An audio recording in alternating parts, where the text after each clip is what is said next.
వెనుజులా తన చమురు ఎగుమతులను వేగవంతం చేసింది.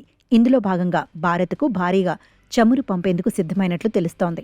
దీనికోసం 2 మిలియన్ బ్యారెళ్ల ముడి చమురును మోసుకెళ్లే సూపర్ ట్యాంకర్లను రంగంలోకి దింపినట్లు అధికార వర్గాలు పేర్కొన్నాయి.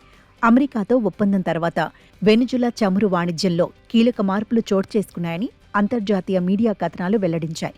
చమురుకు సంబంధించి అమెరికాతో ఒప్పందం ప్రారంభమైన తర్వాత నుంచి వెనుజులా చమురు వ్యాపార సంస్థలు వెనుజులా నుంచి చమురు ఎగుమతుల కోసం మొట్టమొదటిసారి వెరీ లార్జ్ క్రూడ్ ఆయిల్ క్యారియర్లను అద్దెకు తీసుకున్నాయి. దీంతో భారత్కు డెలివరీలు గణనీయంగా పెరుగుతాయని అధికార వర్గాలు భావిస్తున్నాయి. జనవరి నుంచి ట్రేడింగ్ సంస్థలు విటోల్, ట్రాఫిగురాలో ఈ చమురు ఎగుమతులు చేస్తున్నాయి. వెనిజులాకు చెందిన ప్రభుత్వ చమురు సంస్థ నిర్వహిస్తున్న జోస్ టెర్మినల్లో నిసోస్ కైట్నోస్, అర్జానా అనే 3 నౌకలకు మార్చిలో లోడింగ్ కోసం స్లాట్లను కేటాయించారు. ఈ 3 భారత్కు రానున్నట్లు అధికార వర్గాలు తెలిపాయి.